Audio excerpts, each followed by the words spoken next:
Oke, jadi Zoom kali ini kita Zoom teknikal gratis bareng admin dari channel lain ya, yaitu BTJ Crypto Coin atau pecinta janda dalam kurung ya. Terus Crypto Nenek,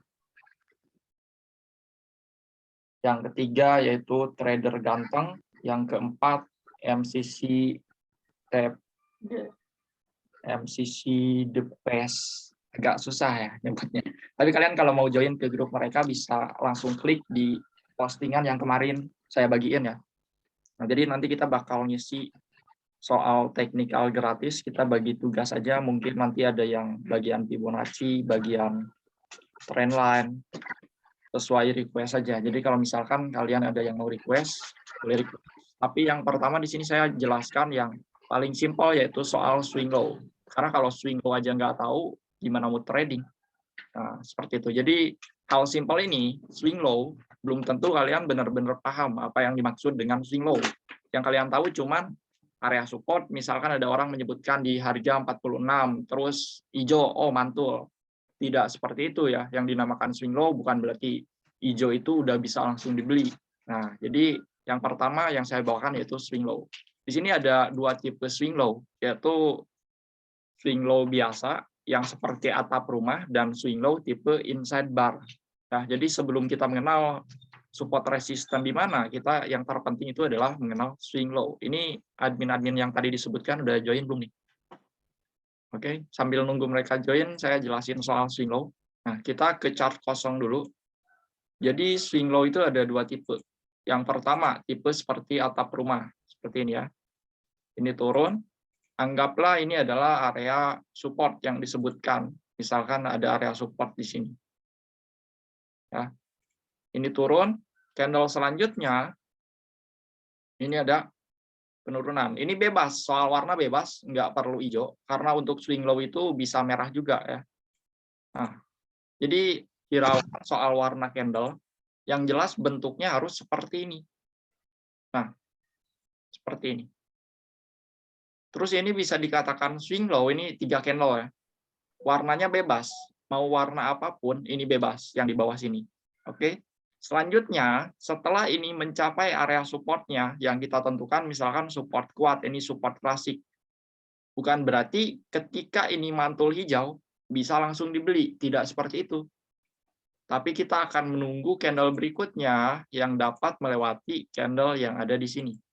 Ya. High candle ini harus dilewatin. Yang jelas ini harus lebih rendah dari yang kiri. Setelah itu ini harus dilewatin oleh candle yang ada di kanannya. Ini tipe swing low yang biasa. Kenapa kita harus beli ketika ini terjadi? Karena bisa jadi ketika kita tahu area supportnya adalah 54.000, di sini hijau, belum tentu candle selanjutnya dia naik. Bisa jadi ini malah dijebol seperti ini, lebih bawah lagi. Jadi untuk amannya kita akan menunggu candle konfirmasi yang dinamakan swing low. Itu persyaratan dari support.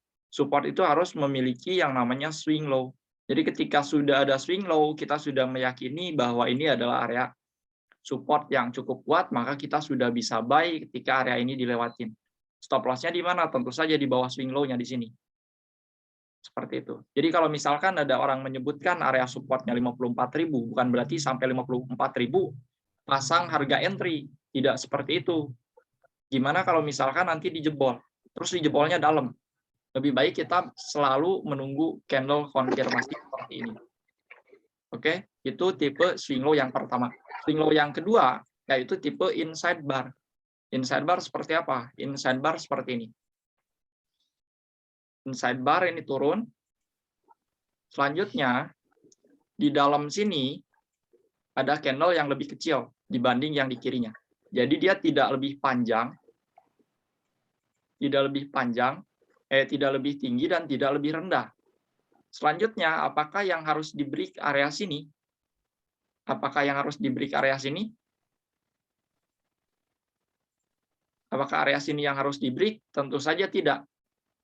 Ini berbeda tipe. Karena ini tipe inside bar, jadi area inilah yang harus di break. Ini candle anak, ini candle mamahnya, ya, atau mother candle. Yang harus dia lewatin adalah mother candle-nya ketika terjadi yang namanya inside bar. Oke, warnanya bebas. nggak peduli ini warnanya mau merah, mau hijau. Yang jelas jika bentuknya seperti ini adalah candle support atau swing low. Jadi kita boleh entry ketika mother candle ini dilewatin. Sebelum ini dilewatin, kita tidak boleh entry. Nah, misalkan nih, kita beli, kita tahu ada inside bar, anggap baru seperti ini, karena ada orang nyebut supportnya 54.000, kita langsung beli. Nah, itu bisa bahaya. Bisa jadi yang terjadi malah seperti ini, malah drop. Break-nya ke bawah. Ketika inside bar itu diberi ke bawah, itu bisa turun lebih jauh lagi. Jadi intinya inside bar itu adalah pertanda untuk kita bersiap-siap sebenarnya. Ya, mau itu break-nya ke atas, mau itu ke bawah, yang jelas mother candle dilewatin, dia bisa turun lebih jauh atau naik lebih jauh. Berhati-hati dalam hal ini. Seperti itu. Jadi selalu amannya itu kalau kita trading selalu menunggu candle konfirmasi support. Ya, bukan cuman kita tahu angkanya aja, tapi kita harus tahu persyaratannya dulu. Swing low seperti apa? Ya seperti ini. Oke? Bisa jadi nanti seperti ini. Gimana Bang kalau kasusnya ternyata candle ketiganya seperti ini?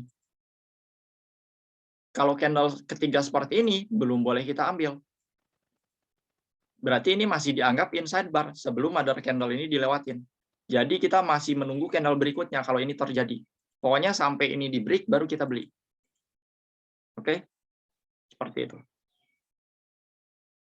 Ini adalah tipe swing low dasar. Jadi jangan asal HK ketika ada orang mengatakan support di sekian, sekian, sekian, lihat dulu kondisinya. Bisa jadi itu dijebol. Oke? Oke, ini admin udah pada join belum? Biar nanti ke bagian admin lain dulu.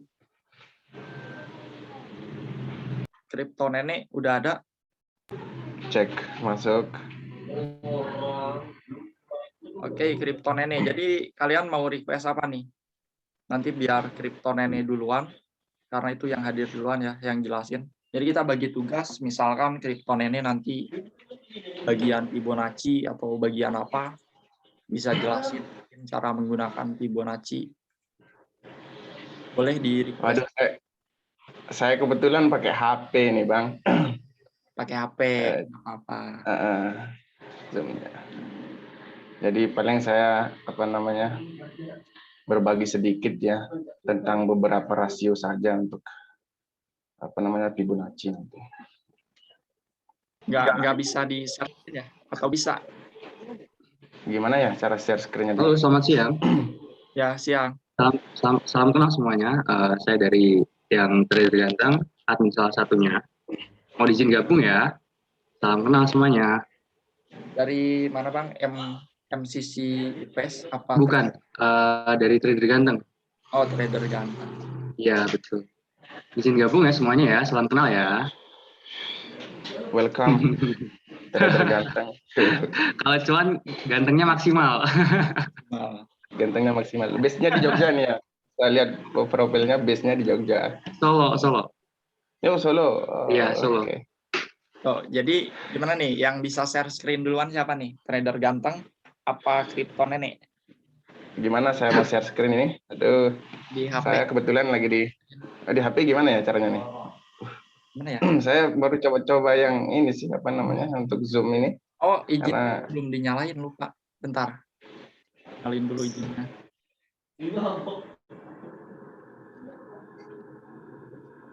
All participation ya. Yang mana sih? Yang bawah, yang atas. Bukan ini. Iya semua. Itu juga. Ini kali, ini doang. Udah ya? Udah. Oke, boleh udah bisa diklik yang ada tulisan share screen. Mana ya ini? Bentar. Ada tanda panah hijau di bawah tengah tulisan share. Oke, bentar kalau gitu saya mau download ini dulu ya berarti. Oh ya, berarti trading view. Ya, trader ganteng dulu. Trader ganteng duluan aja lah. Boleh di-share screen, Bang. Oke, bentar ya. Saya buka dulu.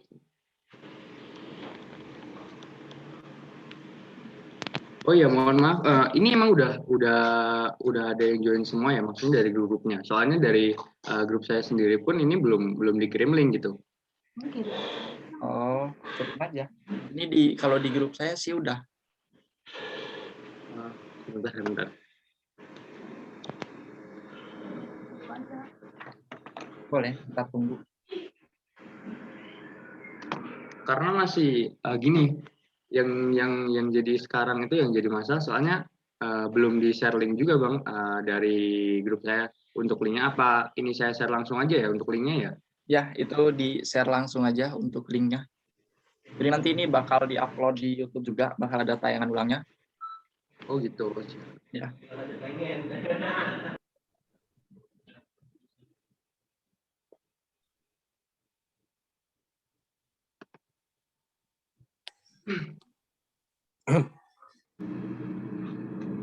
Ini BTJ Crypto ada nggak ya?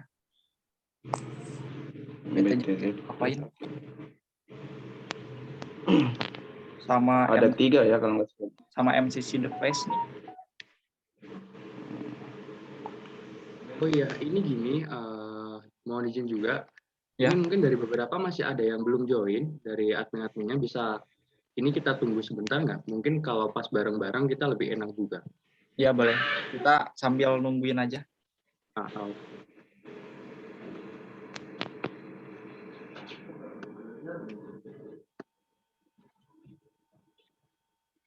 Ini recordnya kita stop dulu sambil nunggu.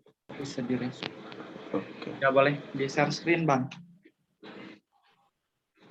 Oke, saya klik share, berarti saya share screen.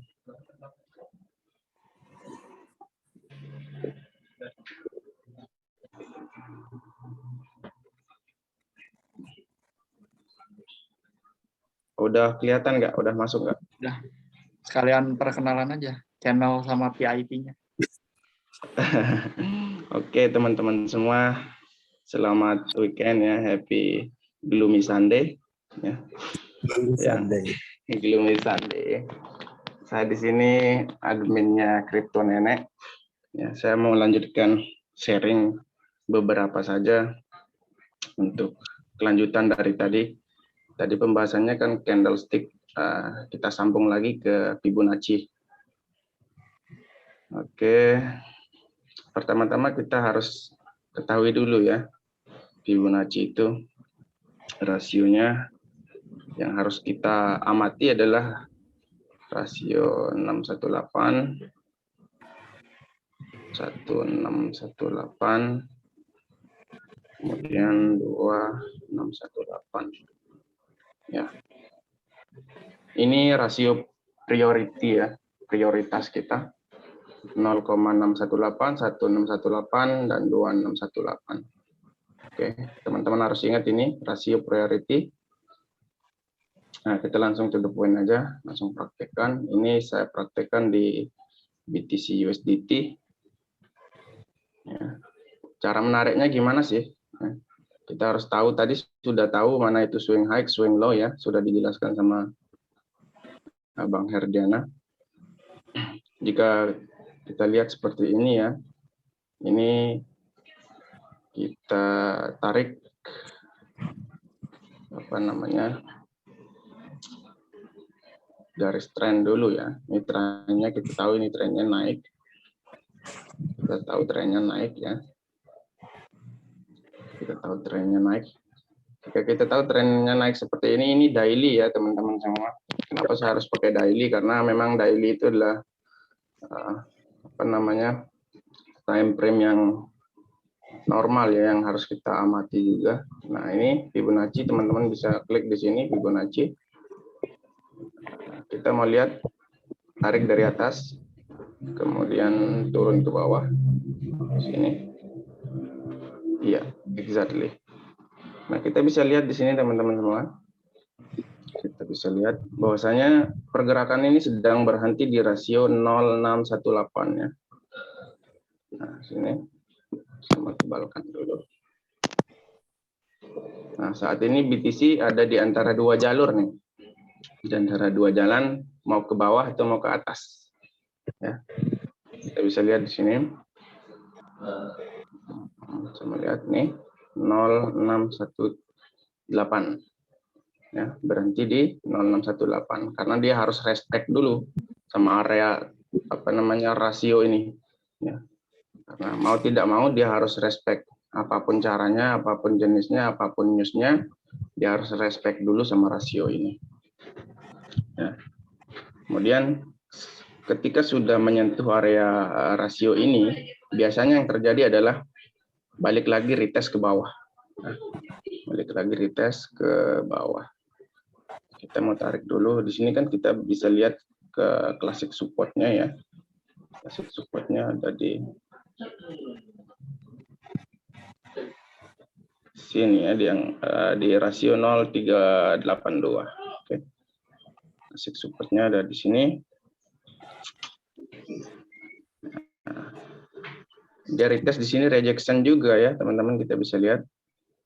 Retest di sini rejection lagi. Kita hanya tinggal menunggu saja ya, menunggu momen apakah ketika akan retest nanti ke atas lagi untuk di resistnya di rasio 0,618, apakah dia berhasil close di atas itu, berarti ada kemungkinan naik dia ke rasio yang selanjutnya. Tadi rasionya kita sudah sebutkan, rasio 0618, 1618, dan 2618 adalah prioritas ya, teman-teman. Nah, di sini prioritas kita adalah 1618 ya. Next selanjutnya, pergerakan selanjutnya. Nah, seperti ini.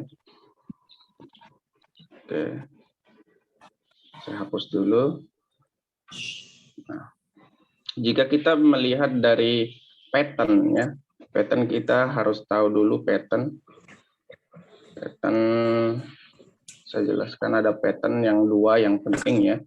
Yang penting yang selalu ada di setiap chart itu pasti ada pattern ini. Ya. Pasti ada pattern ini. Di setiap chart. Nah, ini adalah XAB, yang ini adalah XAY ya. XAB dan XAY bisa dibalik. Nah, kemungkinan kita mau lihat di Bitcoin, apakah patternnya ini akan menambah sampai ke XAB atau melanjutkan ke XAY ya.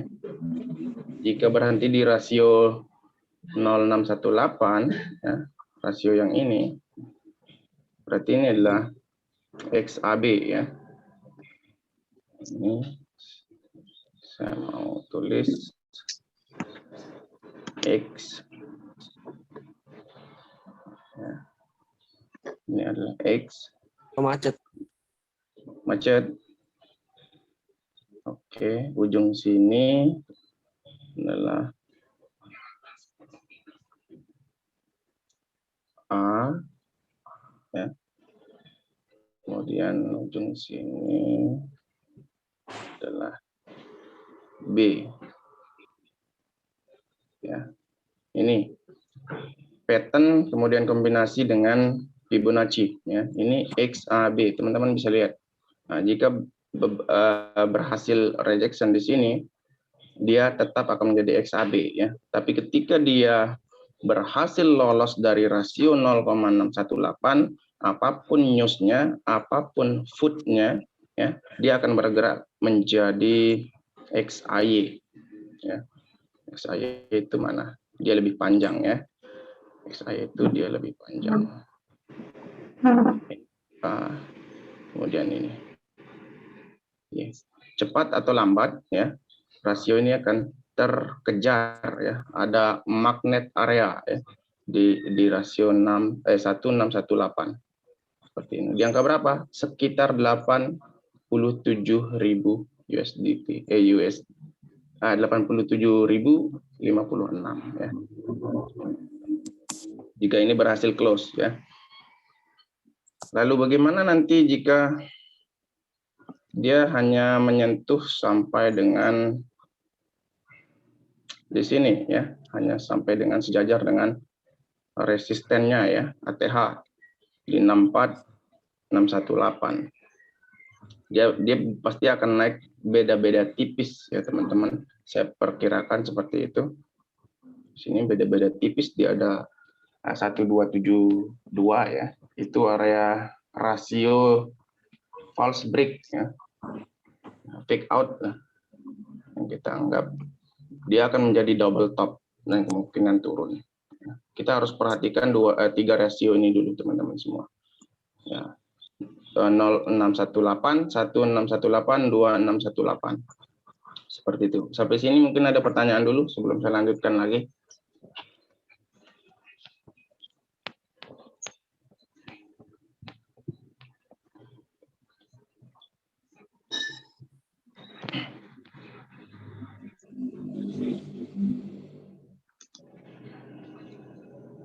Ada pertanyaan nggak nih?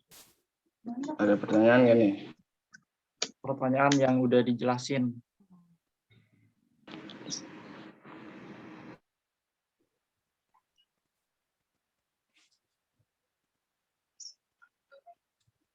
Oh, mereka sudah paham semua kayaknya ini, Bang. Ya, kayaknya udah paham. Boleh dilanjut. Udah paham. Oke, kita lanjut ya. Tadi sudah saya jelaskan beberapa rasio yang prioritas ya. Prioritas itu ada 3, 0,618 harus diingat. 1618, 2618. 3 rasio ini adalah area magnet area ya, yang harus diperhatikan. Ada yang bilang Fibonacci nih ya, teman-teman saya lihat ada yang bilang mengatakan 05 ya, mana ini? 05. Ini ada yang bilang ini adalah rasio Fibonacci, tapi menurut saya pribadi ini bukan rasio Fibonacci yang 0,5.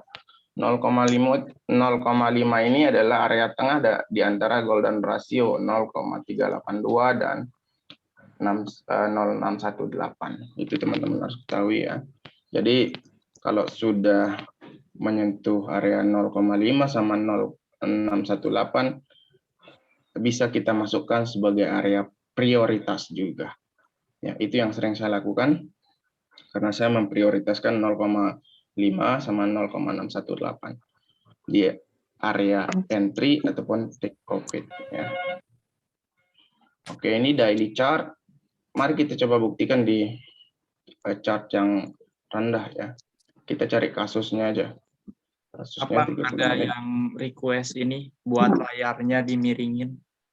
Oh, layarnya dimiringin. Oke. Yes. Oke, pakai time frame 4 jam ya. Sama coba time frame 4 jam. Nah, nih. Kita mau buktikan apakah benar-benar worth it atau enggak nih. Yang namanya Fibonacci, apakah hanya bohongan semata ya? Apakah ini judi atau apa? Banyak yang bilang ini judi, Bang. Kita bermain judi. Oke. Kita buktikan ya. Kita buktikan. Di sini teman-teman bisa lihat. Ya. Kita buktikan Fibonacci ini. Ya. Kita mau lihat di sini. Tarik dari bawah ke atas. Dan powerful-nya teman-teman bisa saksikan sendiri. Teman-teman bisa saksikan sendiri di mana titik berhentinya chart itu bergerak ya. Teman-teman bisa perhatikan di sini. Yes, 1618 ya. 1618. Teman-teman bisa lihat ya. Dia berhenti di 1618. Dan sekarang saatnya di sini 0618. Ini teman-teman bisa lihat. Ini kuas. Nah, nih 0618, kemudian nih 1618. Powerful bukan? Itu Fibonacci. Jadi apapun newsnya, makanya saya lihat channelnya Bang Hardian ini tidak peduli dengan news ya, tidak peduli dengan apapun beritanya dia tidak mau. Karena memang Fibonacci sudah memberikan futures ya. Dia bisa memberikan kita gambaran kemana pergerakan itu akan bergerak. Ya. Nah, seperti itu. Ini teman-teman bisa lihat 0. Coba teman-teman buka sendiri dan belajar tarik ya. Tadi sudah diajarkan swing high, swing low. Dari mana kita harus menarik apa namanya Fibonacci. Nah, dia akan bermain di sini ya. Bitcoin ini di time frame 4 jam. Jika dia berhasil close ya, klik dari sini, close dari line warna biru ini, pastikan dia akan menuju lagi ke apa namanya, menuju lagi ke resist yang tadi ya, sini. Biasanya kalau sudah tembus resist, market itu akan FOMO ya. Dia akan FOMO, orang besar-besaran pasti akan mengejar rasio yang selanjutnya, apa namanya, resisten selanjutnya, karena memang harus menutup gapnya itu teman-teman ya. Nah, begitu juga dengan support. Biasanya kalau support sudah tembus, mereka harus apa namanya, trader itu berlomba-lomba untuk memasang posisi juga ya untuk sell, karena apa namanya, tingkat FOMO market itu memang sudah seperti itu cycle-nya. Teman-teman bisa saksikan nanti ya, ketika sudah tembus ini area merah ini, horizontal line yang warna merah ini, mereka akan FOMO ya, pasti pergerakannya akan selanjutnya ke support selanjutnya. Ini pasti itu, cepat atau lambat dia akan mengejar testing supportnya. Begitu dengan apa namanya resistnya juga, teman-teman semua. Oke, mungkin itu saja pengenalan basicnya dulu untuk Fibonacci. Tadi sudah saya jelaskan rasionya, yang penting itu ada 3. Teman-teman harus ingat 0,618, 1,618, 2,618. Itu rasio prioritas. Nah, tinggal teman-teman kembangkan sendiri ya. Bagaimana cara entry? Cara entry sudah dijelaskan tadi sama Bang Herdiana. Kita harus menunggu beberapa konfirmasi daripada candlestick ya, ada father candle, ada mother candle, ada anakan candle ya, 3 itu. Jadi kalau sudah tertembus mother candle, nah itu udah konfirmasi. Teman-teman harus pahami itu. Oke, mungkin itu saja untuk Fibonacci, penjelasan basic Fibonacci. Untuk lebih lanjutnya kita akan sharing lagi di next step-nya. Mungkin question dulu ya. Teman-teman bisa berikan saya pertanyaan. Apa yang harus dilakukan dengan Fibonacci? Silakan.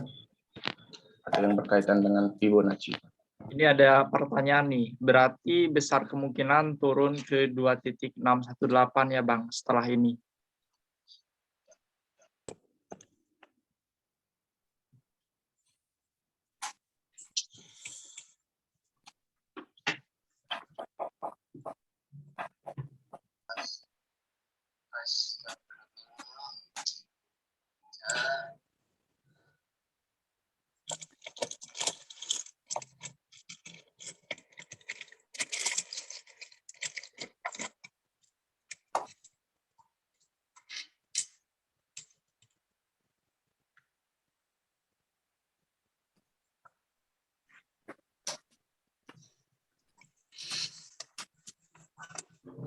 Tes.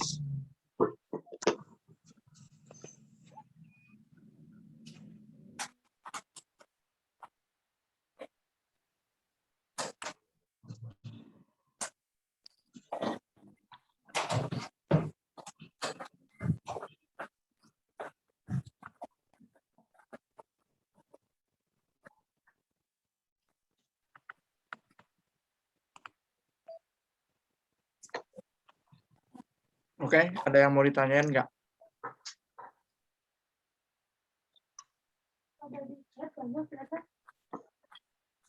Bang, kripto nenek.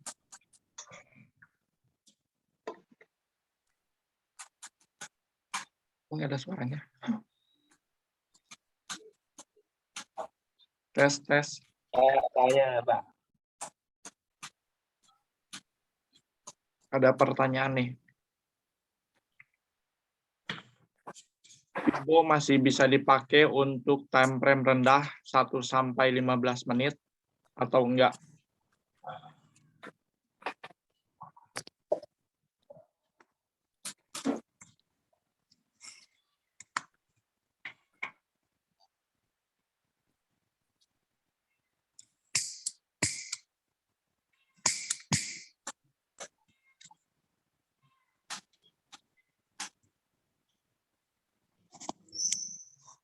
Enggak ada suaranya. Ini ke mute atau gimana ya? Gak ada suaranya. Kayak angin aja. Cek. Tes. Ada? Nah, ada nih. Oke. Tadi pertanyaannya apa tadi ya? Lupa saya udah jelaskan. Pertanyaannya ini aja nih. Fibo masih bisa dipakai di time frame 1 sampai 15 Oke, apakah Fibo bisa digunakan di time frame 1 menit sampai 15 menit? Kalau saya secara pribadi ya, time frame 1 menit itu terlalu rendah ya untuk saya pribadi. Karena memang di chart ini ada kumpulan data-data trader. Ya. Kalau saya simulasikan, saya bisa contohkan, kan nggak mungkin nih kita kenalan sama cewek dalam waktu 1 menit, kemudian kita bisa adjustment, kita bisa apa namanya, oh ini loh data yang saya ambil hanya 1 menit, kan nggak mungkin. Ya. Jadi data yang kita ambil dalam time frame 1 menit itu sangat-sangat kurang. Ya. Kita kenalan sama cewek selama 1 menit, nomor handphone aja saya nggak mungkin dapat. Ya, saya tanya alamat rumahnya pun saya nggak bakalan dapat. Jadi datanya itu sangat kurang, sangat minim. Jadi usahakan teman-teman gunakan time frame yang agak tinggi ya. Saya sarankan 4 jam, 1 jam, 30 menit, ya 15 menit. Ya, itu masalah time frame. Kalau untuk 1 menit, untuk saya pribadi ya, mungkin teman-teman bisa praktikkan. Silakan mungkin yang lebih ahli mendapatkan data secara cepat. Ya, kalau saya pribadi, data 1 menit itu sangat kurang. Ya. Informasi-informasi yang diberikan itu sangat kurang. Seperti itu. Ada lagi? Oke. Nggak ada pertanyaan lagi nih kayaknya. Nggak ada? Udah pada pintar semua ini. Dari didikan edukasi sebelumnya Mas Herdiana ini.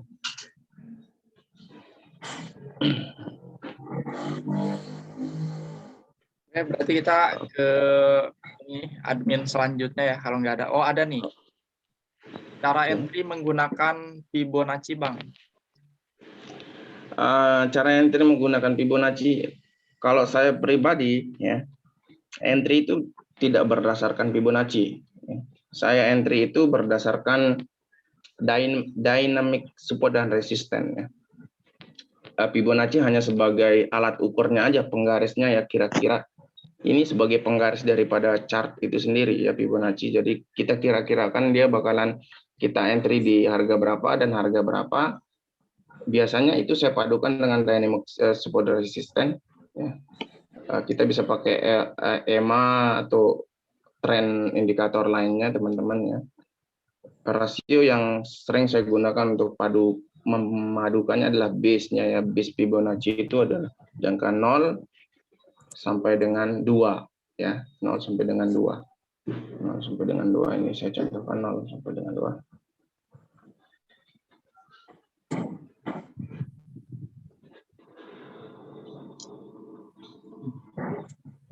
Ini misalnya anggap ini belum terjadi ya. Sama lihat dulu. Nah, nih. Ini di garis merah ini tepatnya 0. Kemudian saya mau coba 0,2 ini ya 0,2 0 sampai dengan 0,2 itu adalah base entry. Kemudian selanjutnya itu ke atas adalah area take profit dan kemudian kita harus menyesuaikan juga dengan apa namanya classic support, kemudian dynamic support ya teman-teman, seperti itu. Next question. pertanyaan selanjutnya.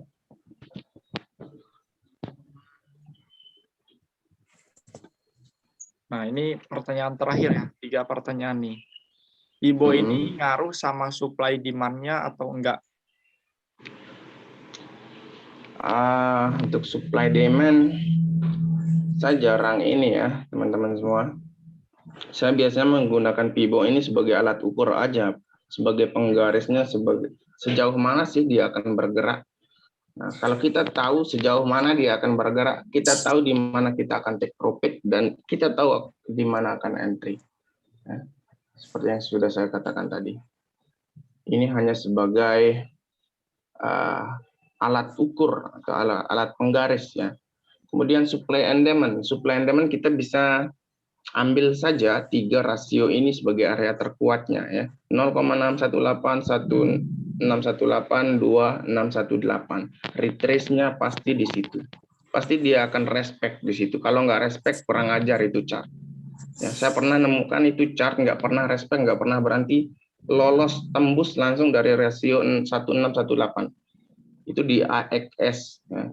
Kurang ajar banget. Saya bikin sinyal waktu itu short, malah tembus langsung ya, melanjutkan kenaikannya ke 2618. Seperti itu, teman-teman. Supply and demand saya tidak bisa menjelaskan lebih detail ya, karena memang saya kurang paham juga kalau masalah supply and demand. Yang jelas Fibonacci ini sebagai alat ukur yang bisa membantu kita dalam menganalisa market seperti itu. Oke, mungkin itu saja yang bisa saya sampaikan dari Kripto Nenek. Semoga ilmu ini bermanfaat untuk teman-teman semua ya.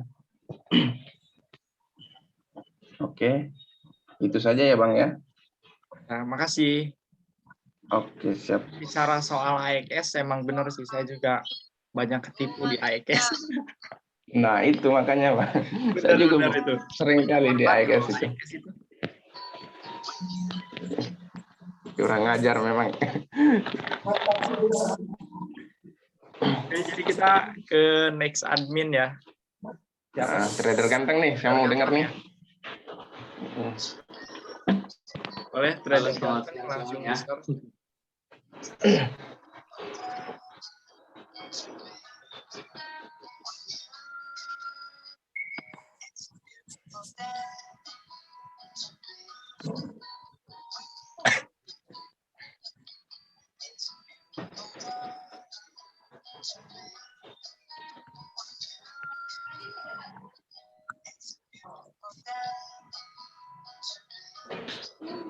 Sebentar ya, saya share dulu.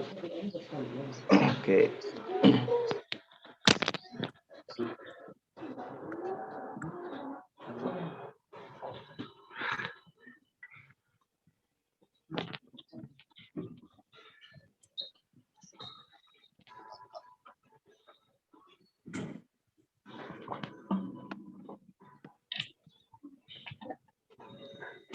Oke, apakah share screen saya udah kelihatan ya semuanya ya? Teman, kelihatan. Oke. Perkenalkan, nama saya Adirian, biasa dipanggil Ian, dari admin salah satu grup Telegram yang namanya Trader Ganteng. Kenapa Trader Ganteng? Karena kalau pas profit, cuan maksimal, gantengnya maksimal juga nih.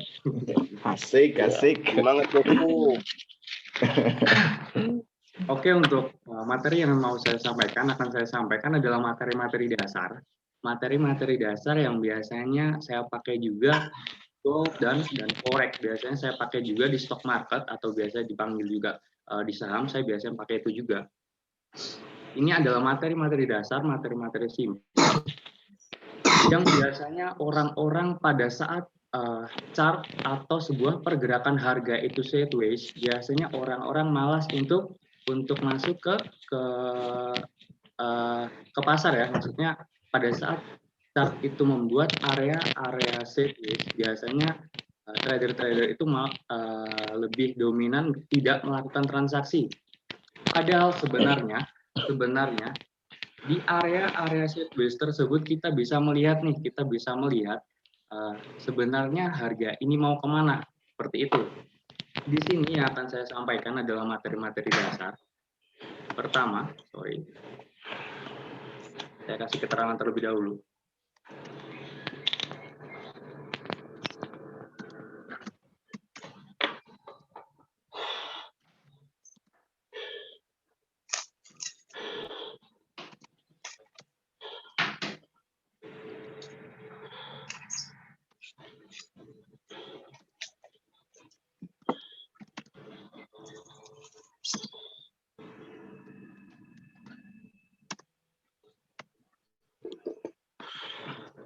Oke, di sini ada 3, ada rally, ada base, ada drop. Jadi seperti ini, di sebuah pergerakan pola harga, itu pada saat ujung-ujung tren atau pada saat pertengahan tren biasanya membuat sebuah pergerakan sideways. Selain sideways, ada juga yang namanya chart pattern. Namun untuk saat ini, siang ini saya akan menjelaskan sebuah materi simpel terlebih dahulu, materi dari rally, base, dan drop.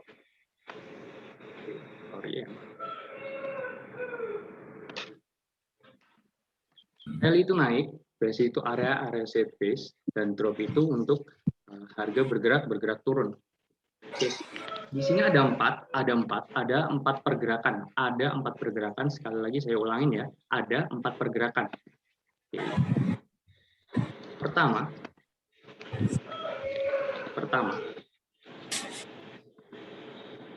ada yang namanya drop itu turun ya, membuat area base,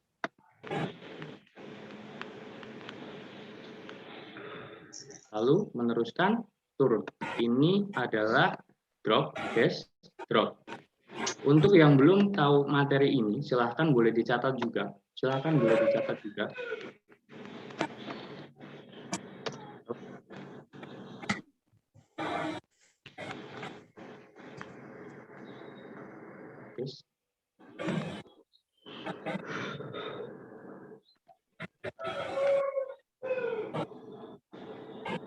Oke, untuk yang belum pernah tahu materi ini atau belum pernah mempelajari ini, silahkan boleh dicatat juga. Nanti yang masih bingung boleh ditanyakan. Ini sebenarnya materi-materi dasar dari sebuah teknikal. Ini sebenarnya materi-materi dasar. Dari sini kita bisa melihat pergerakan harga. Apakah dia akan reversal atau dia akan melanjutkan trennya seperti itu.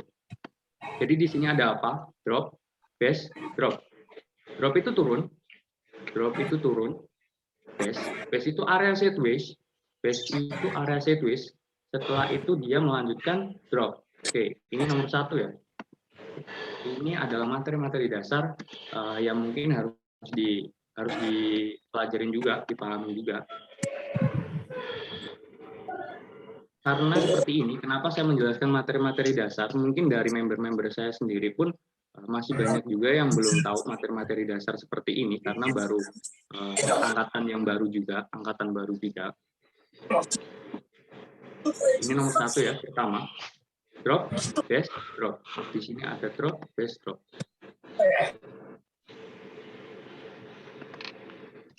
Drop, base.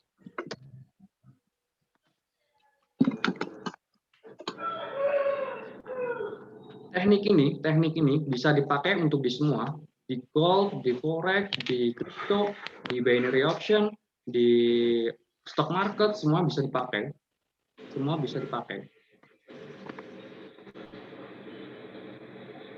Karena saya salah satu juga trader di binary option, jadi mungkin kalau ada yang suka trading di binary option juga bisa dipakai. Di stock market saya juga biasanya trading di stock market juga untuk swing ya. Mungkin bisa 3-6 bulan baru TP. Selanjutnya yang kedua. Pertama ada drop, base, drop. Yang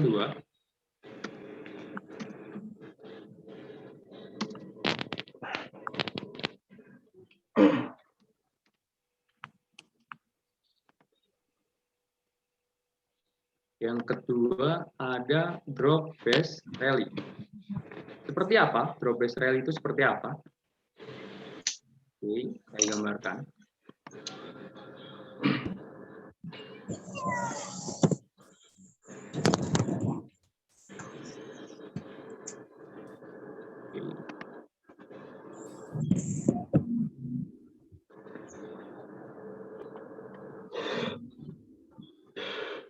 Drop, di sini dia membuat penurunan harga. Setelah itu membuat area sideways,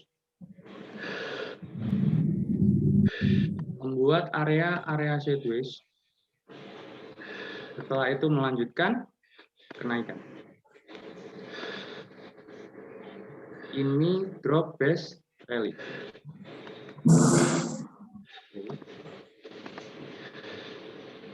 Ini adalah drop.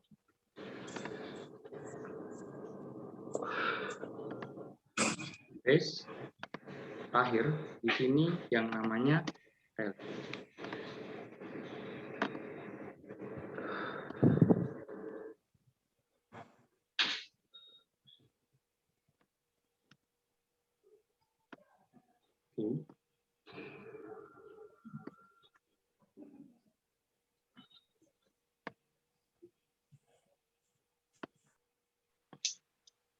Di sini sudah dua ya. Pertama ada drop base drop, dari pergerakan harga. Dari pergerakan harga dari atas, saya jelaskan dulu ya. Pergerakan harga dari atas menurun atau downtrend atau bearish turun, membuat area base atau area sideways. Setelah itu melanjutkan penurunan. Nah, di sini ini adalah salah satu konfirmasi bahwa harga itu melanjutkan tren. Oke, untuk yang kedua, drop base rally. Harga dari atas turun atau pada saat tren bearish, harga bergerak dari atas turun ya, harga turun, drop, membuat area base, setelah itu naik. Reversal. Jadi di sini adalah salah satu konfirmasi bahwa harga itu akan reversal. Oke, kita lanjut. Setelah drop base rally, ada apa? Ada rally base rally. Oke.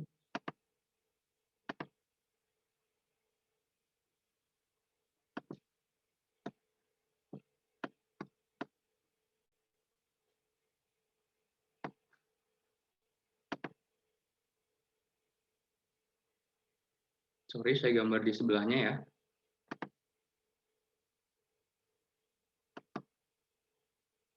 Oke, rally base rally. Harga dari bawah bergerak ke atas. Saya ulang sekali lagi. Harga dari bawah bergerak ke atas, membuat rally. Setelah itu di areanya dia membuat area base atau area sideways. Oke. Setelah itu harga melanjutkan rally-nya atau melanjutkan trennya untuk kembali naik.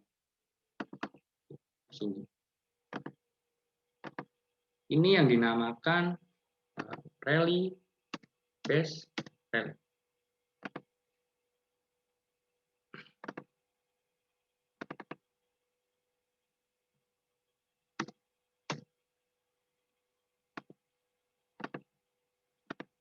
Oke, yang sambil mencatat silakan sambil dicatat boleh. Untuk yang baru tahu materi ini ya, yang mau dicatat atau pengen dicatat silahkan dicatat. Oke.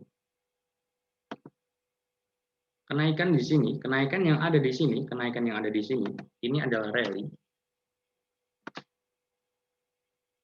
Di sini adalah area base. Di sini rally.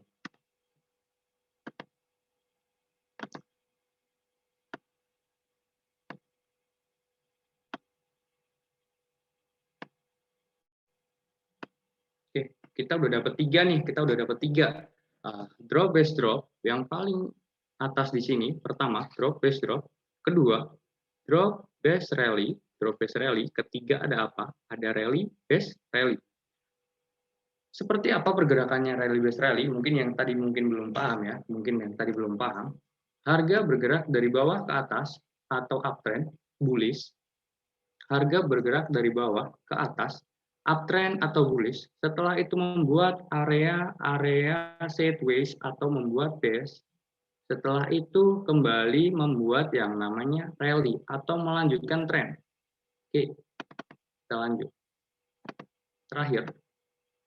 Oke.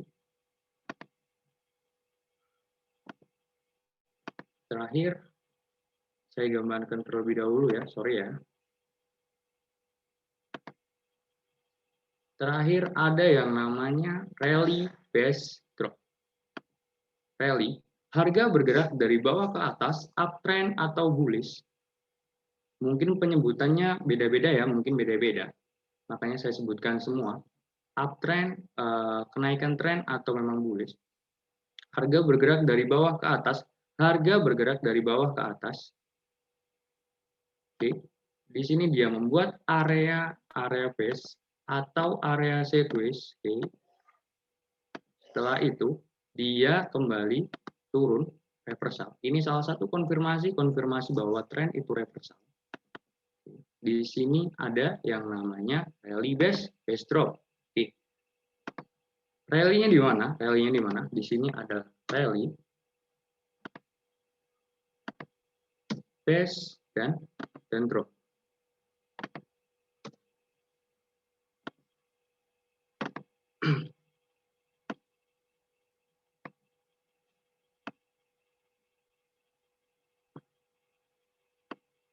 Oke, di sini kita udah dapat 4, kita sudah mendapatkan 4.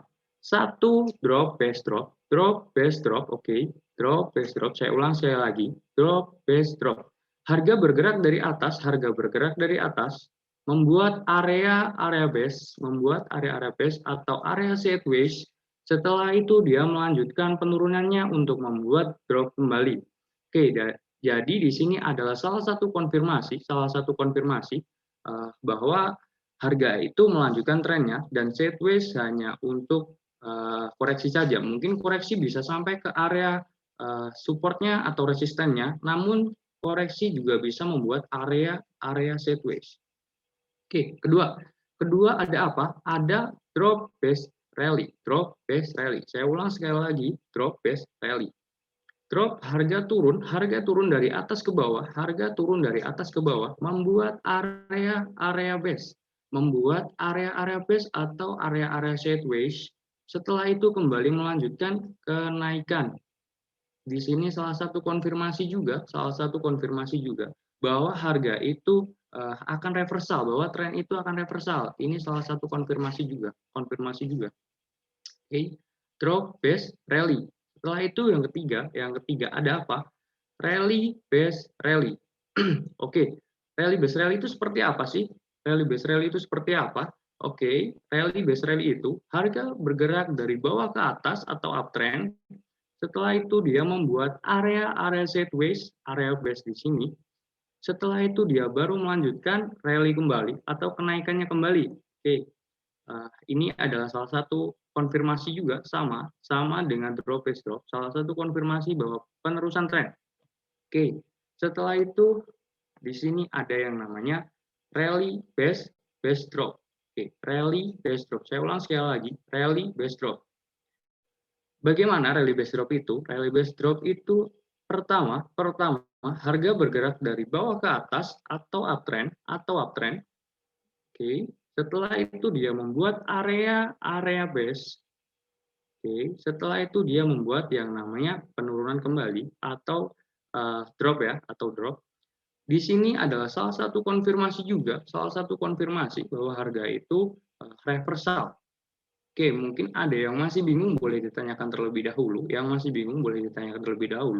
Untuk drop base rally, base rally, dan rally base drop. Oke, yang masih bingung boleh ditanyakan terlebih dahulu. Ini adalah salah satu materi dasar penerusan tren, konfirmasi reversal tren, dan juga bisa juga dipakai untuk strategi jika memang harga dari pergerakan harga itu areanya membuat area sideways atau area base, mungkin bisa dipakai juga. Namun kita harus tahu terlebih dahulu, harus tahu dulu dia membuat penerusannya kemana, atau dia akan sesuai dengan penerusan trennya atau reversal trend. Nah, seperti itu. Mungkin ada yang masih bingung, boleh ditanyakan terlebih dahulu untuk materi-materi ini. Dipersilahkan yang mau bertanya. Oke, boleh yang mau bertanya soal materi ini. Ini materi penting banget loh ini. Kalau nggak ada yang nanya, sayang banget. Beneran Betul ini, sekali, betul sekali. beneran berguna banget. Karena ini adalah satu materi-materi dasar ya, salah satu materi-materi dasar yang memang harus dipahami terlebih dahulu untuk kita terjun di dunia industri atau industri trading ini. Mungkin bisa di stock market, bisa di crypto, bisa di forex, di gold, oil, atau mungkin ada juga nih yang di binary option, mungkin ada juga yang bisa dipraktekkan juga semua strategi-strategi yang ada teknikal yang ada di forex, gold, setelah itu crypto, stock market dan lain-lain itu bisa dipraktekkan di semua pasar juga. Mungkin ini adalah salah satu strategi yang mungkin dasar, materi-materi dasar yang mungkin memang harus dipahami. Mungkin sebelum untuk berlanjut ke week of cycle passes, Elliott wave seperti itu, materi-materi yang memang sudah lebih detail, mungkin harus paham terlebih dahulu untuk ini. Ini adalah salah satu dasar-dasar terlebih dahulu. Seperti itu ya, Bang. Boleh silakan yang mau bertanya, boleh ditanyakan yang masih bingung. Ada pertanyaan nih. Oke. Pertanyaan yang mana dulu ya? Boleh lihat contohnya di chart nggak, Bang? Boleh, boleh. Terus di bawahnya ada pertanyaan, Bang, apakah sideway-nya SNR harus garis lurus seperti di gambar? Nah, itu tuh. Oke, jadi seperti ini ya, seperti ini saya jelaskan terlebih dahulu untuk support dan resisten. Untuk sebuah support dan resisten. Support dan resisten adalah pantulan-pantulan harga. Oke, saya ulang kembali lagi ya, satu kali lagi. Support dan resisten itu adalah pantulan-pantulan harga. Jadi sebuah pergerakan harga itu sangat-sangat dinamis, sangat-sangat fleksibel, jadi tidak selalu dia itu pada saat menyentuh titik support ataupun resisten akan langsung mantul, tidak seperti itu. Karena apa? Harga itu sangat dinamis, bisa dia menembus namun hanya menjemput order book aja, menjemput sebuah permintaan harga aja. Jadi pergerakan dari volume buyer ataupun seller semakin besar itu bisa menyebabkan harga itu bergerak ke arah itu, hukum supply demand ya. Setelah itu jika harga itu menembus area support, sedangkan support itu harusnya dia reversal naik atau dia harus koreksi naik kembali, namun tertembus di situ bisa juga pada saat tertembus belum ada konfirmasi bahwa itu valid tertembus, belum ada konfirmasi bahwa valid tertembus. Jadi kita harus menunggu dulu, kita harus menunggu. Kalau dari saya pribadi, kalau mungkin dari saya pribadi harus menunggu mungkin 2-3 candle terlebih dahulu untuk dia benar-benar valid tertembus dengan volume perdagangan besar, dengan volume candle besar, itu menurut saya udah valid. Setelah itu kita nunggu dulu, kita nunggu untuk koreksi baru entry. Oke, kita lanjut nih, kita lanjut. Itu adalah salah satu penjelasan SNR menurut pribadi saya. Menurut pribadi saya. Kita mau lanjut nih, kita mau lanjut praktek. Apakah benar ada sih seperti ini? Apakah benar ada? Oke. Kita lanjut. Oke. Ini adalah area base.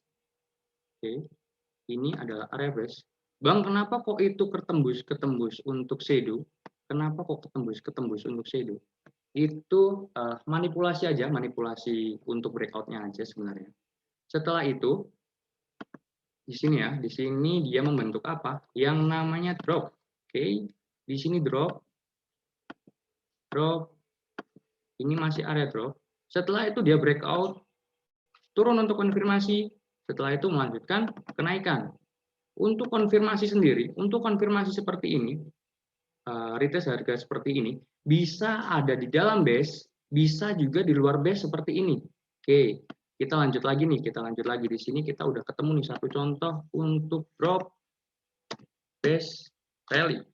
Oke, kita udah ketemu nih, udah ketemu contohnya nih. Untuk drop base rally. Setelah itu kita mau cari contoh lain nih, kita mau cari contoh lain. Oke, kita mau cari. Nah, di sini.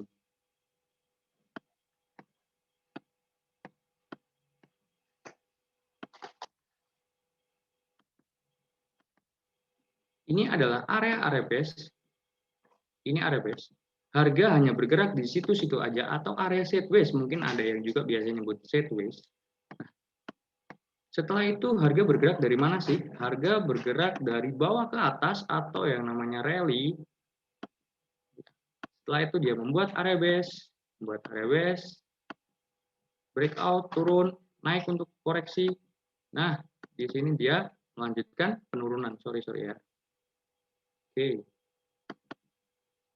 Sorry kehapus. Oke, saya gambarkan ulang. Di sini dia membuat yang namanya rally atau kenaikan dari harga itu bergerak dari bawah ke atas atau uptrend. Dari sini dia membuat area base di sini. Turun, naik, melanjutkan penurunan. Oke. Di sini kita sudah melihat contoh yang namanya rally base drop. Oke. Mungkin tidak semua ya yang saya praktekkan, saya contohkan. Mungkin bisa dicari juga untuk di chart-chart yang lain. Ini salah satu contoh saja. Sebenarnya ini adalah materi-materi simpel, materi-materi dasar. Oke, kita lanjut. Apakah ada lagi? Mari kita lanjut. Oke, satu contoh lagi. Nah, di sini ada apa? Di sini ada yang namanya drop, base. Ini adalah salah satu contoh koreksi yang ada di dalam base. Jadi koreksi itu tidak selalu di luar base ya. Sama dengan chart pattern. Mungkin ada yang pernah ngalamin namanya chart pattern. Mungkin biasanya pakai strategi chart pattern. Tiba-tiba pada saat setelah breakout harga tidak koreksi, padahal sudah koreksi di dalam pattern. Jadi seperti ini. Contohnya seperti ini. Dia koreksi di dalam base. Ini koreksi di dalam base. Di luar tidak koreksi. Oke. Paham ya untuk ini ya semuanya ya. Di sini koreksi ada di dalam base. Setelah itu dia melanjutkan penurunan tanpa koreksi dengan volume perdagangan yang besar. Oke, mungkin masih ada yang bingung. Itu adalah salah satu contoh-contoh dari materi yang saya jelaskan. Ada contoh juga pada saat koreksi di dalam, ada juga alhamdulillah kita ketemu juga koreksi di dalam. Nah, oke, kurang lebihnya seperti itu untuk materi-materi yang saya sampaikan untuk siang ini. Mungkin ada yang masih bingung, boleh ditanyakan terlebih dahulu. Yang lagi mencatat boleh juga, nanti kalau memang tertinggal materinya, bisa japri ke adminnya, nanti adminnya bisa japri ke admin yang memang menjelaskan, setelah itu kita baru share materinya, free semuanya. Kita sama-sama belajar bersama, diskusi sama-sama. Di sini tidak ada guru, tidak ada murid, kita diskusi sama-sama jika menurut saya. Oke. Kalau kelasnya ada nggak, Bang? Misalkan mau belajar khusus nih. Untuk kelas sendiri ada, private langsung juga ada.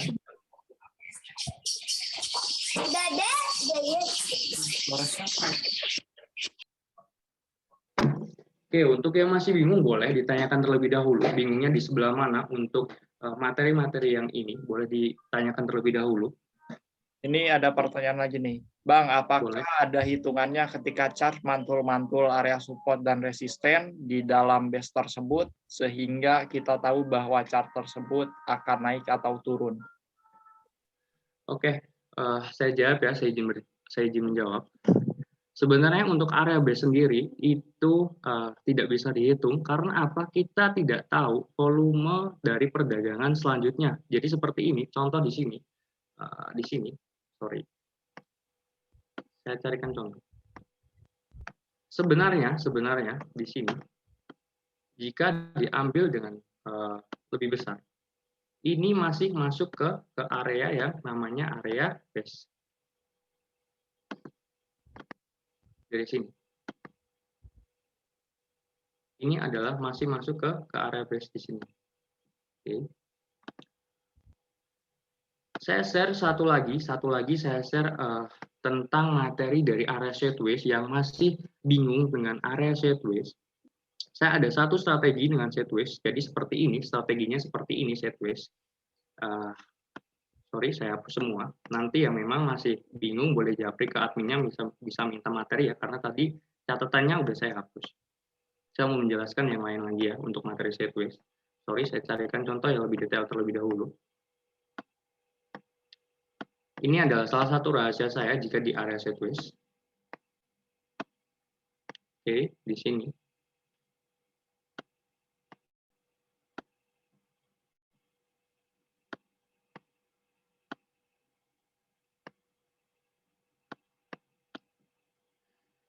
Ini bisa valid, tapi bisa juga kita kena SL, oke. Di sini adalah area resisten yang awalnya area resisten. Jika tren naik yang namanya resisten akan menjadi support. Setelah itu di titik di sini, ini adalah resisten baru dari mana? Dari di sini. Di sini ada resisten. Ini. Resisten di sini tertembus, maka di area ini adalah resisten baru.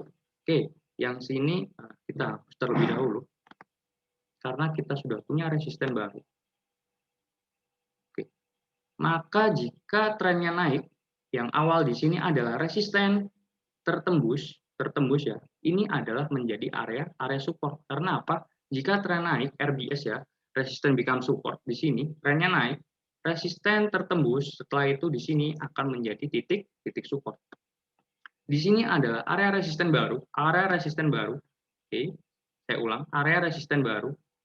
Jika menurut saya pribadi, resisten support dan resisten yang valid itu area-area yang memang banyak shadow-nya. Oke, di sini saya tarik. Oke, menyentuh. Di sini juga semua menyentuh. Fungsi dari strategi ini apa? Strategi ini hanya bisa dipakai di area sideways karena apa? Setiap kali menyentuh yang namanya area support adalah titik untuk kita melakukan transaksi buy atau transaksi long. Oke, yang di Binance ya mungkin biasanya long dan short. Mungkin yang di forex dan di gold pahamnya mungkin tahunya buy dan sell ya. Oke, kita ulang nih di sini. Support adalah area untuk kita melakukan transaksi buy atau long ya di sini. Berkali-kali kita diberikan momen di area sideways ini yang suka scalpingan, silahkan boleh dipakai strategi ini, bisa dipakai strategi ini. Setiap kali menyentuh area yang namanya area support, kita bisa melakukan transaksi long. Jadi seperti ini. Di sini berkali-kali kita diberikan momen.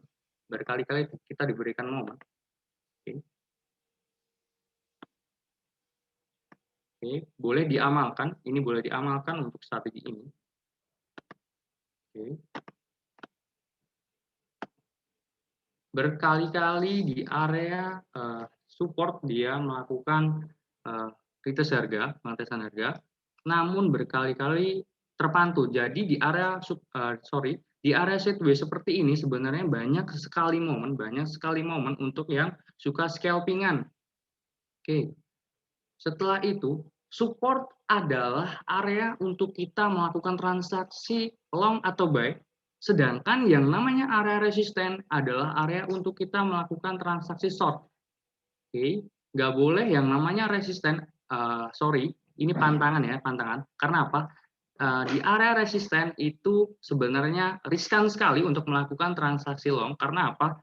Betul, untuk resisten 1 itu mudah tertembus, tapi kita nggak tahu untuk resisten 2 dan resisten 3. Mungkin belum sampai resisten 3, baru di resisten 2 dia kembali turun. Nah, yang ditakutkan jika nanti masuk di resisten 2, kita semua membuka transaksi buy atau long, takutnya kita kena floating. Setelah itu mungkin ada yang pakai SL, ada yang enggak ya. Yang nggak pakai SL bisa nyangkut juga, bisa kena floating lama juga. Karena apa? Dia mungkin harus turun dulu ke areanya untuk resisten 1, bahkan turun ke area pivot. Pivot itu titik tengah antara resisten dan support, itu pivot. Oke. Di sini adalah area resisten, karena di sini kita sudah tahu ini adalah resisten baru. di sini adalah area-area resisten. Kita berkali-kali diberikan momen juga. Yang suka scalping silahkan. Loh, Bang, itu kok yang paling pojok bawah itu kok tertembus gimana, Bang? Kita berkali-kali diberikan momen profit semua. Masa satu aja kena SL nggak ikhlas gitu.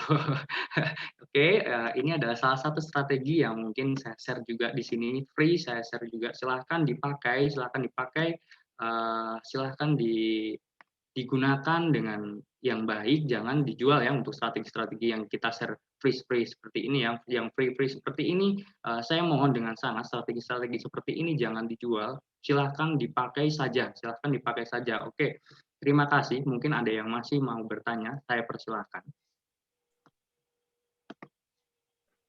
Oke. Nah, ini pertanyaan terakhir nih. Scalping itu apa, Bang? Oke, scalping ya. Mungkin ada yang belum tahu untuk scalping, swing, dan intraday. Jadi seperti ini dari pribadi saya sendiri ya. Scalping itu adalah melakukan transaksi atau sebuah perdagangan dalam periode tertentu, namun tertentu itu periode dekat. Contohnya seperti apa?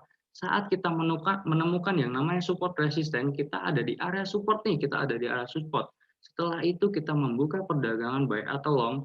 Setelah itu jika sudah masuk di area TP1, TP2, kita bisa take profit terlebih dahulu, lalu mencari momen-momen yang lain. Jadi inti dari scalping adalah melakukan transaksi atau sebuah perdagangan dalam periode dekat. Nah, kurang lebihnya seperti itu. Untuk intraday itu seperti apa? Jika menurut saya intraday itu antara 2, 3, 4 hari. Nah, seperti itu. Untuk swing gimana sih? Untuk swing kita pribadi masing-masing. Saya sendiri swing di stock market itu bisa 3-6 bulan baru TP. 3-6 bulan baru TP. Bisa juga ada yang 1 bulan TP itu ada. Karena itu menurut pribadi masing-masing. Jika menurut saya swing itu 2 minggu, 3 minggu, itu menurut saya bukan swing. Swing sendiri jika menurut saya antara 3-6 bulan itu swing. Bisa juga ada yang menurut pribadi seseorang sendiri, swing itu bisa sampai tahunan, itu silahkan. Namun dari pribadi saya yang namanya swing itu 2-3 bulan, 6 bulan itu swing. Untuk intraday sendiri, intraday sendiri itu antara 2, 3, 4 hari itu intraday menurut saya. Jika untuk scalping itu melakukan transaksi atau perdagangan dalam waktu yang cepat. Jadi contohnya seperti ini. Selisih sedikit kita udah TP, tapi jangan sampai sekali lagi saya ingatkan, jangan sampai pada saat floating minus ditahan-tahan. Karena apa? Jika profit sedikit di TP, profit 5% di TP, minus 30% di hold. Nah, itu yang jadi masalah orang-orang scalpingan seperti itu yang ditakutkan ya. Mungkin yang baru terjun scalpingan, niatnya scalping, giliran nyangkut nggak mau cut loss kalau pas profit 5% di TP, minus 30% di hold. Nah, itu yang menjadi masalah untuk yang mungkin baru terjun di industri ini ya. Yang jadi masalah seperti itu. Mungkin baru profit 5% di TP, tapi setelah itu giliran minus 30% di hold. Nah, itu yang jadi masalah. Mungkin pola pikir atau mindset seperti itu yang perlu diubah ya. Oke, untuk jawabannya kurang lebih seperti itu. Mungkin bisa dilanjut. Oke, makasih buat trader ganteng. Jadi kalau misalkan nanti ada yang mau belajar, langsung bisa chat ke admin trader ganteng. Kalau channelnya kan udah saya bagikan kemarin, tinggal klik aja ke channel trader ganteng ya. Jadi kalau mau belajar lebih lanjut itu bisa. Oke, kita next ke admin yang lain ya. BTJ ada nggak nih? BTJ Crypto. Sorry, izin saya ini stop share screen ya. Untuk semuanya saya izin ya, stop share screen ya. Oke, share screen-nya saya stop. Oke. BTJ Crypto. Sama apa tadi? Siapa lagi? Satu lagi.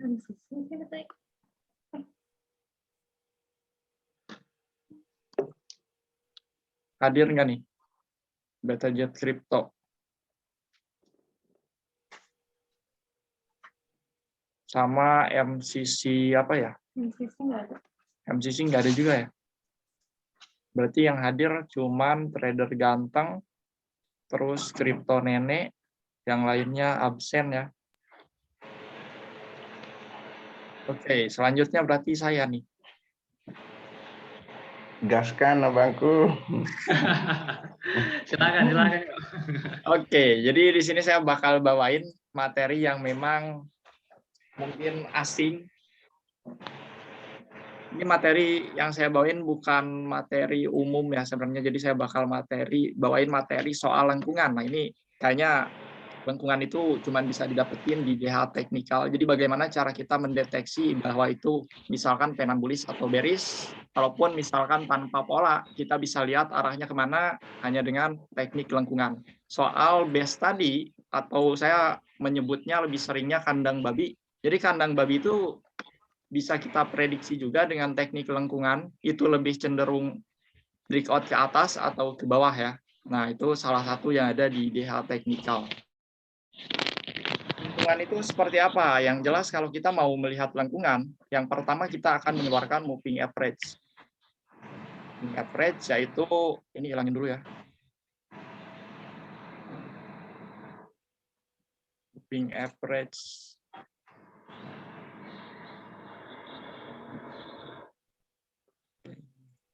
Oke, saya biasanya menggunakan moving average 21, 34, sama 90.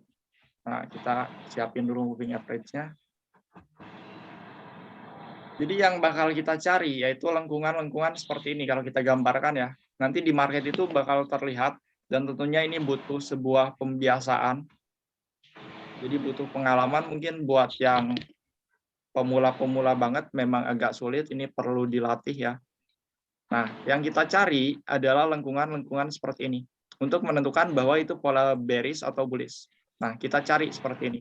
Ini bukan soal cup and handle ya, tapi lengkungan-lengkungan seperti ini di area moving average yang bisa menentukan bahwa polanya itu akan bergerak lebih ke atas atau ke bawah. Nah, karena itu ini cara yang biasa saya pakai. Ini untuk meminimalisir risk-nya. Jadi biar risk reward-nya bisa lebih besar lagi. Karena kalau kita misalkan menemukan penan, kita beli setelah breakout itu untuk risk-nya biasanya terlalu jauh ya.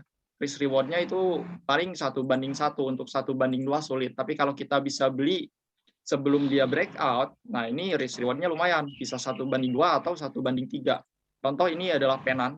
Kalau misalkan kita beli setelah breakout, kalau kita pasang Fibonacci, palingan ini ya risk reward-nya kisaran 1:1 rata-rata.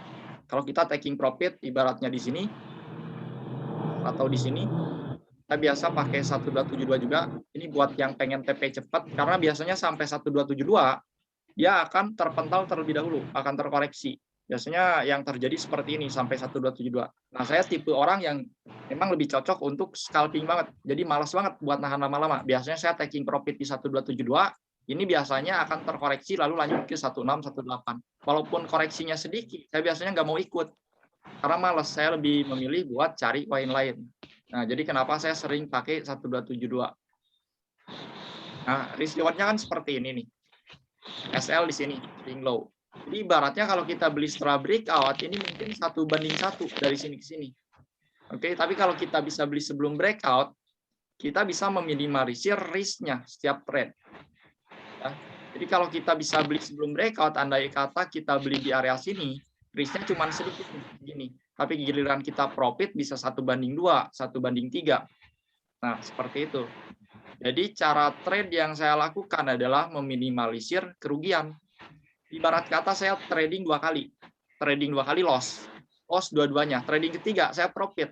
1 kali profit bisa nutup 2 kali loss yang ada di sini. Karena ini kalau kita lihat secara range, ini sedikit kan.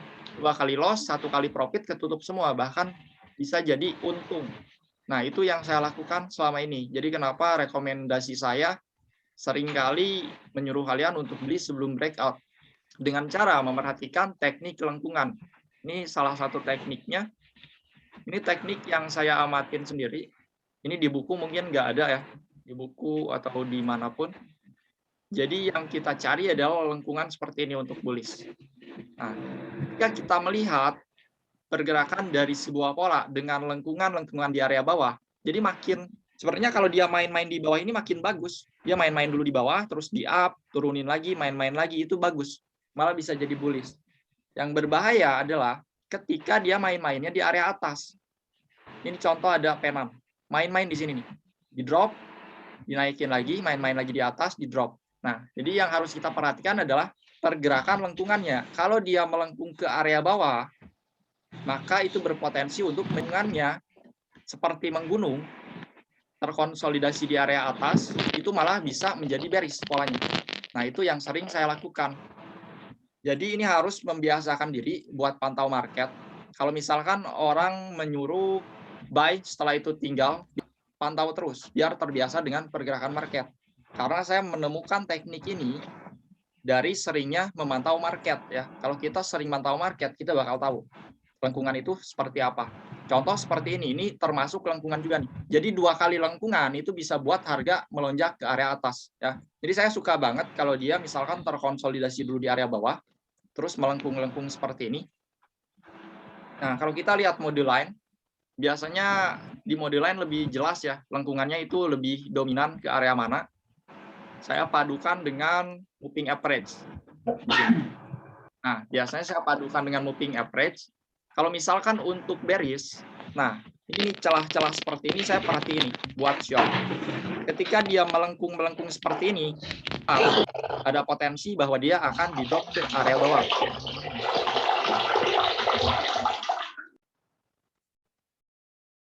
Nah, ini terkoreksi ke area bawah ya. Kalau kita cari pola deh. Lebih enak kita cari pola ya. Cari pola di sini. Nah, ini lengkungan di area moving average 90 ini terlihat seperti mangkuk ya. Kalau kita melihat pergerakan seperti mangkuk seperti ini kan 2 pergerakan nih sebenarnya. 1, 2. Nah, seperti ini. Seperti ini kita lihat kan. Kalau kita lihat mode line, ini arahnya memangkuk ke area atas nih. Andai kata kita tarik area trend line, sebenarnya ini bullish penan untuk BTC ya. Nah, bullish penan, sorry. Bullish flag. Kita lihat gandakan. Ini bullish flag. Biar kita tahu, anggaplah ini, biar kita tahu ini arahnya kemana ketika dia terpantul-pantul. Karena ini bisa jadi kalau dia kepanjangan mantul di sini, ini adalah channel downtrend doang. Tapi karena ini range-nya sedikit, cuma 2 kali lengkungan, maka ini adalah bullish flag sebenarnya. Ya. Bagaimana kita tahu bahwa bullish flag-nya akan sukses up ke area atas? Caranya, yang saya lihat adalah di atas ini nih terdapat banyak ruang kosong, berarti berpotensi besar bahwa dia breakout bakal ke atas, bukan ke bawah. Ya, ini harus kita biasakan nih, lihat mode seperti ini, kita lihat lengkungannya. Memang kalau saya bicara sekarang agak pusing, Bang, lengkungan seperti apa? Karena ini butuh pembiasaan. Jadi ini tahap pengenalan awal. Kita lihat melengkung, terkonsolidasi dulu di area bawah, maka itu berpotensi besar bahwa dia bakal up. Jadi kita lihat ini makin bawah, terus makin sini konsolidasinya makin atas nih kaki-kakinya. Kalau kita lihat mode line. Nah, ini kakinya makin atas nih. Oke, makin atas, ini kelihatan bahwa ini lengkungan yang cukup bagus. Oke, biasanya saya akan melakukan buy ketika di sini kita ukur juga dengan support resistance klasik. Saya bakal nandain ini. Jadi ini ketika dia berada di area support yang kita yakini bahwa supportnya itu kuat, saya biasanya tarik dari ujung ekor sampai close candle ya di sini. Berarti ini adalah area support klasik. Oke. Ketika saya sudah meyakini bahwa ini persyaratan dari swing low. Swing low tadi kan sudah dijelaskan di awal mengenai swing low ya. Jadi ketika area ini ditembus, ini adalah swing low kan. Nah, ini adalah swing low. Jadi di candle merah ini ketika tembus, saya bakal entry. Karena saya lihat di sini adalah area support klasik. Ditambah dari segi pola ini adalah bullish flag. Oke. Jadi risk yang saya punya yaitu saya buy di sini, buy swing low di atas garis merah. Stop loss-nya di mana? Stop loss-nya di sini. Saya berani buy karena di sini bukan karena semata-mata ini adalah area support klasik, tapi dari lengkungan di sini terlihat bahwa lengkungannya cenderung mengarah ke area atas. Nih. Lengkungan ke area atas, jadi risk saya kita tahu bahwa risknya sedikit dari sini ke sini. Kalaupun stop loss nanti itu bakal keganti di area profit yang lain karena saya selalu beli di area bawah. Nah, sini. Jadi risk reward-nya kita lihat bahwa sebenarnya ini harga masih dapat melanjutkan kenaikan ke kisaran 49. Ya. Ke 49 sini. Kalau nanti ini sampai ke area 49 sampai 49700, maka kita tahu, kalian bisa lihat sendiri risk reward-nya seperti apa. 1:2. Beda cerita kalau saya beli di sini. Mungkin sampai 1272 cuman 1:1. Ibarat saya beli setelah breakout di sini sampai sini 1:1 range-nya. Tapi kalau saya beli di bawah sebelum breakout, risk-nya sedikit, risk-nya 1, reward-nya 2. Oke, bahkan kalau sampai sini lebih lagi, lebih dari 2. Seperti itu. Jadi setiap pola itu memang akan di-retest.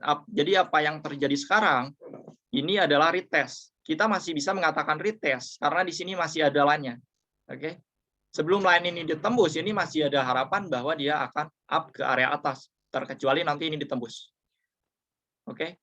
Terus Bang, cara mengamankan profit seperti apa? Taking profit setengah, ya. Sampai area resisten klasik sini, saya bisa melakukan taking profit setengah. Ini area resisten klasik. Nah, jadi saya udah beli di bawah sini, sampai area resisten klasik, saya taking profit setengah. Setengahnya lagi kemanain? Setengahnya lagi kita bisa break even point. Simpan SL di harga kita beli. Kalaupun ini berbalik arah ke area bawah, ini ditembus. Seperti ini. Kita udah aman. Kita profit udah setengah di sini, kita jual di harga kita beli. Jadi kita bisa zero risk. Risk-nya 0 setelah kita taking profit setengah di sini. Tapi seandainya kalau saya melakukan buy setelah breakout, saya melakukan taking profit setengah, sekarang mungkin saya udah nggak punya barang, habis. Nggak ada kesempatan lagi untuk up ke area atas. Ya, seperti itu. Jadi lebih enak itu kita melakukan buy sebelum breakout, tapi kita harus tahu celahnya di mana. Nah, untuk kandang babi ini, misalkan kita menemukan area base area di sini. Area adalah di time frame 1 jam. Yang saya lakukan, kita pindah ke time frame yang lebih kecil. Itu bisa ke time frame 15 menit. Di time frame yang lebih kecil, biasanya di sana terdapat sebuah pola. Entah itu akan muncul penan, entah itu akan muncul triangle, yang pasti selalu pindah ke time frame yang lebih kecil untuk melihat potensi time frame yang ada di atas. Atau saya akan melihat lengkungan-lengkungan yang terjadi di time frame yang lebih kecilnya. Nah, saya biasa memanfaatkan kandang babi itu buy sebelum breakout. Dengan cara kita pindah ke time frame yang lebih kecil lagi. Misalkan tadi di 1 jam ada kandang babi. Kayak kandang babinya ini biasanya akan terdapat sebuah pola. Entah itu polanya adalah penan, entah itu triangle. Yang jelas di time frame yang lebih kecil biasanya akan terdapat pola. 70% kemungkinan dia akan membentuk pola di time frame yang lebih kecil untuk menentukan bahwa dia akan breakout atas atau bawah. Ya, sisanya 30%-nya apa? 30%-nya adalah kita memperhatikan teknik lengkungan tadi. Kita perhatikan lengkungan-lengkungan yang terjadi pada time frame yang lebih kecilnya. Nah, kita perhatikan lengkungan-lengkungan seperti ini. Kalau dia lebih banyak main-main di area bawah, justru saya senang dibanding dia main-main di area atas. Ya, jadi nanti ketika kita buka model line itu bakal kelihatan. Model line ini kelihatan lengkungannya lebih ke area mana. Nah, itu yang biasa saya lakukan baik sebelum breakout. Jadi meminimalisir kerugian sekecil mungkin. Jadi kalaupun kita banyak loss, misalkan 2 kali loss, nggak masalah. Itu dalam 1 kali. Pola lain lagi. Di mana ya yang enak? Di apa ya? Pola-pola di mana ya? SOL USDT. Nah, jadi waktu itu saya analisa bahwa SOL bisa ke 141 ya. 141-nya kena nggak? Kena kan? Nah, jadi waktu itu saya prediksi SOL yang ada di daily ya. Ini seperti ini contohnya kita lihat.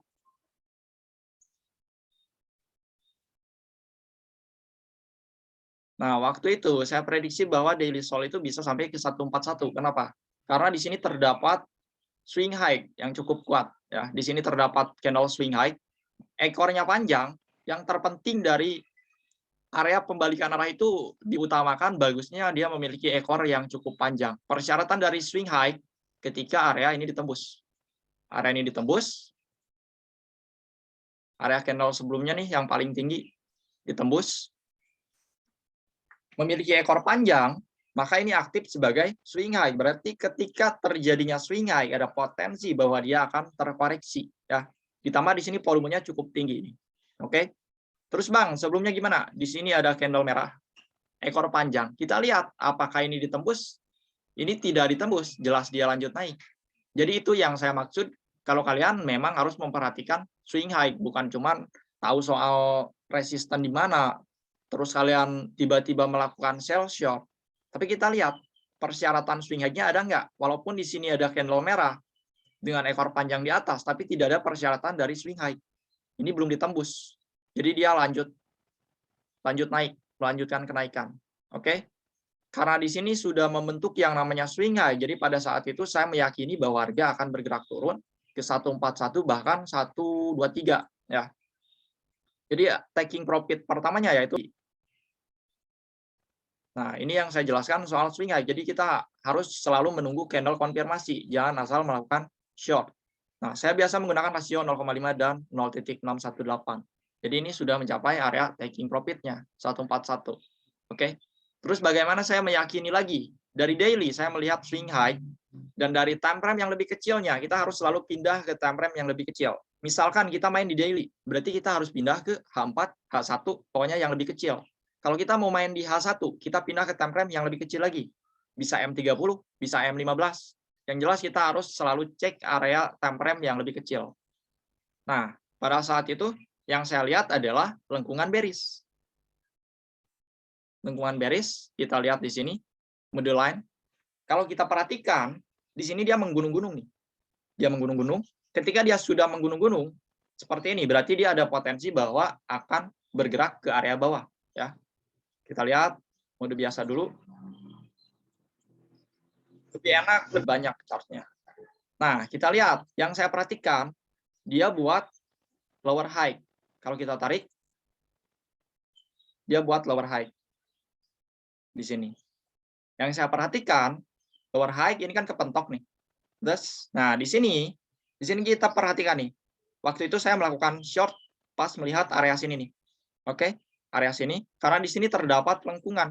Nih, lengkungan-lengkungan. Ini memang harus dibiasakan. Kalau kita, kalau itu bergeraknya di area moving average ya bagusnya. Kita lihat moving average-nya pada saat itu masih di atas 90 kalau nggak salah. Nah, ini masih di atas 90. Nah, jadi sebelum dia drop, biasanya dia akan sideways dulu di area moving average 90 nih. Itu proses dari pertukaran antara moving average 21.34 dan 90.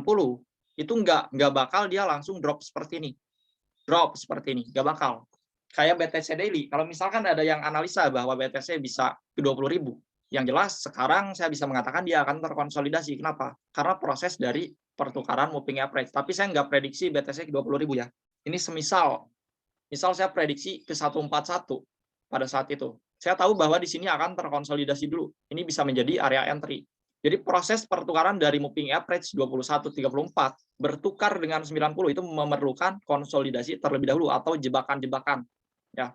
Buat orang bingung nih, ini long atau short, long atau short. Yang jelas ketika itu terjadi di sini, lebih bagus lengkungan yang terjadinya yaitu di area moving average. Nah, ini berarti udah klimaks nih. Ketika ini sudah bertukar dengan 90, ditambah dari lengkungannya ini mengarah ke area bawah, kalau kita gambarkan ya. Nah, ketika kita moving average, berarti ini lebih berpotensi atau prioritasnya dia bakal drop. Tapi berbeda cerita, kalau misalkan ini bergerak di bawah moving average, ini ibaratnya jauh di bawah moving average seperti ini. Maka pergerakannya dia bisa ke atas. Seperti ini. Ya. Jadi yang bagus itu dia main-main di area moving average, terus kita lihat short. Nah, seperti ini. Kalau dia terlihat lengkungannya seperti ini, berarti dia bisa naik dulu nih, lembah di sini. Nah, jadi kenapa dia naik dulu? Jadi saya bisa melihat juga kapan dia akan melakukan retest ke area moving average atau ke area resisten selanjutnya. Ketika ini terjadi konsolidasi di area bawah, terus terdapat seperti membentuk lembah, maka ini berpotensi untuk di-up dulu ke area atas. Ya, jadi ketika kita melihat konsolidasi ke area bawah, janganlah kita melakukan sell. Bagusnya kita tunggu dulu sampai dia mencangkul ke area atas, setelah itu kita lakukan sell.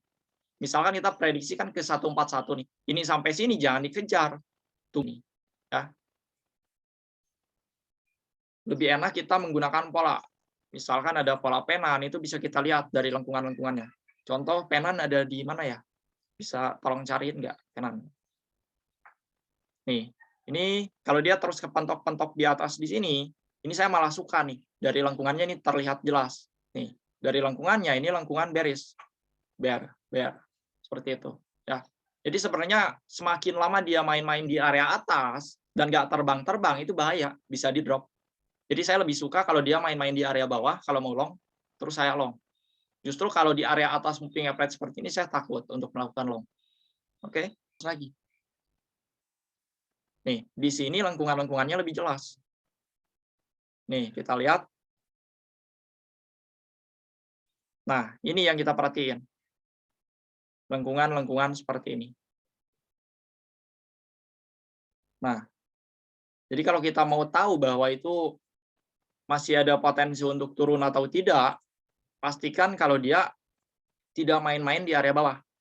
Jadi dia sampai bawah, dia nggak up, malah main-mainnya di atas. Kalau dia main-mainnya di bawah, malah bisa jadi bullish. Seperti ini. Nah, kita lihat, dia main-main nih di area bawah. Kalau kita buka model lain, nih, ini melengkung-melengkung dari bawah ke atas.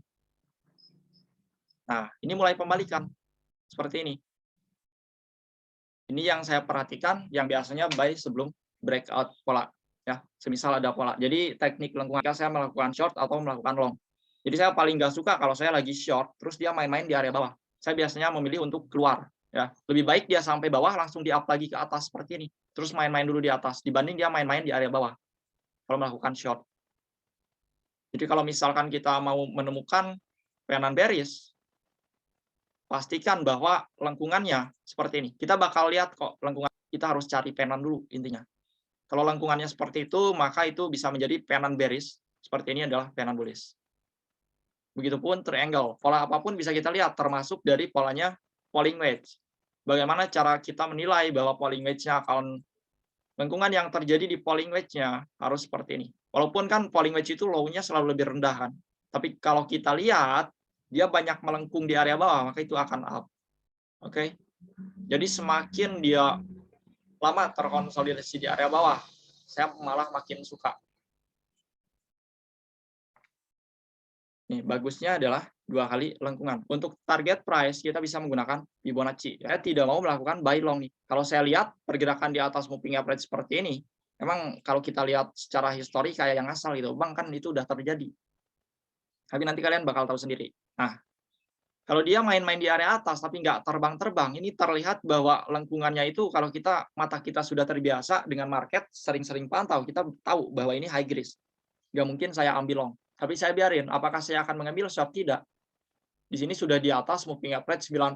Yang akan saya lakukan untuk sol yaitu menunggu sebuah pola. Kalau misalkan sudah terdapat pola, baru saya mau eksekusi. Tanpa pola, tidak mau. Oke?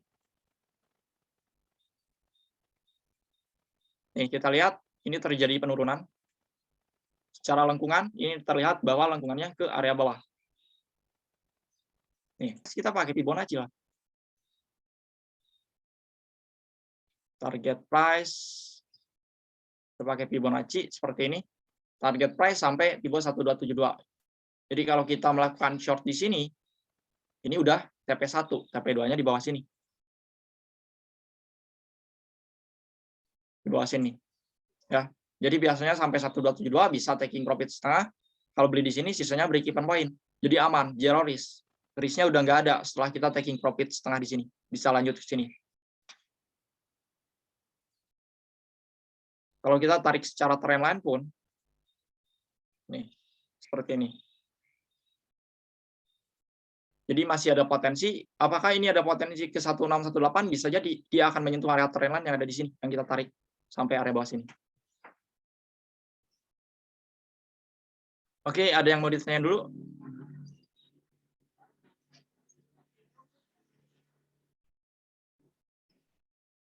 ETH katanya. ETH.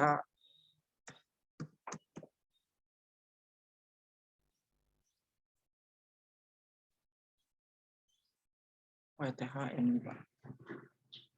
H1 ya. Nah, kalau kita lihat ETH ini arahnya mengarah ke area atas.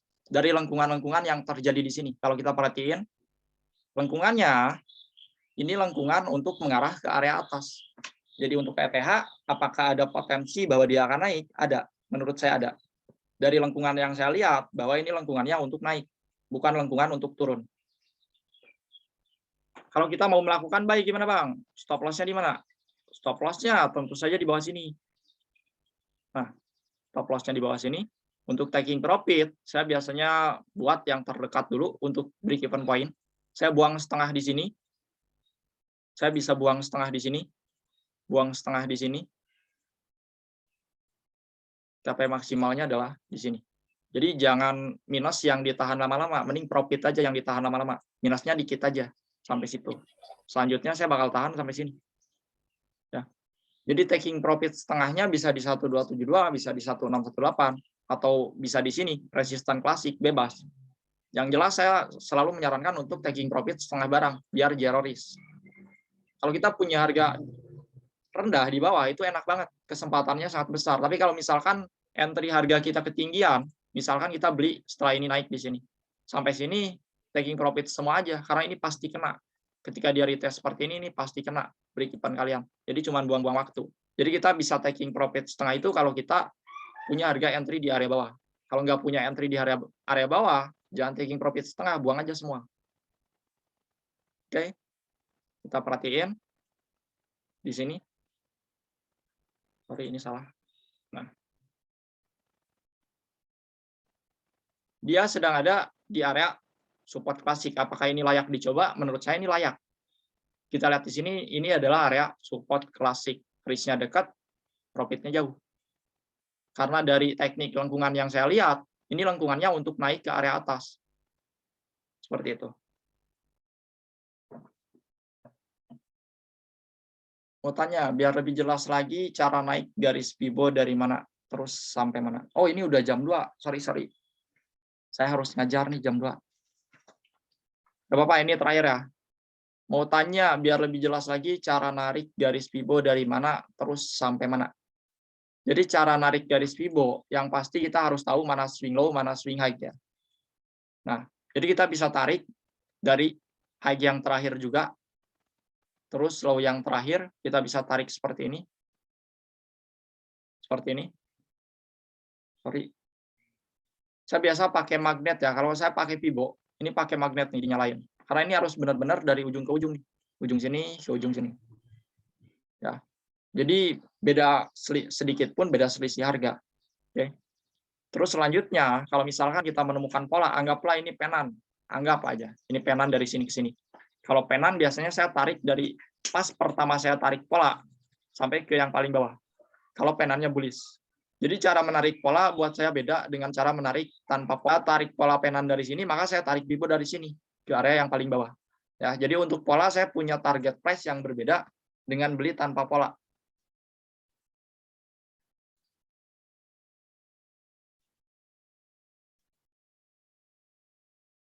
Oke, jadi Zoom-nya kita tutup. Makasih buat admin-admin yang udah hadir ya. Buat Kripto Nenek, terus Trader Ganteng. Kalau mau Siap. ke ininya, gimana caranya? Ke VVIP Kripto Nenek atau Trader Ganteng? Kalau ke Nenek, share sinyal aja ya. Untuk edukasi, saya kembalikan lagi ke DH Herdiana.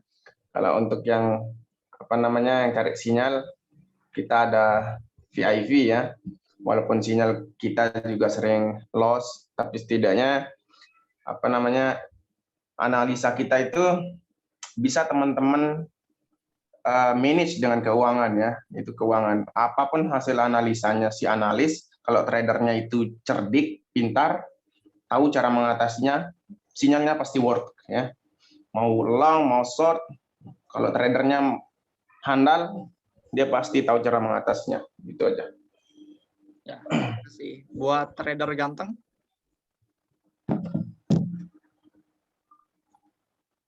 Keluar kayaknya, udah keluar duluan. Keluar duluan ya. Nah, jadi terima kasih ya. Ini tayangan ulang bakal kita upload di YouTube nanti ya. Oh, makasih banyak. Oke. Terima kasih banyak juga untuk semua teman-teman semua. Oke, makasih. Yo, mari ciao. Terima kasih semuanya.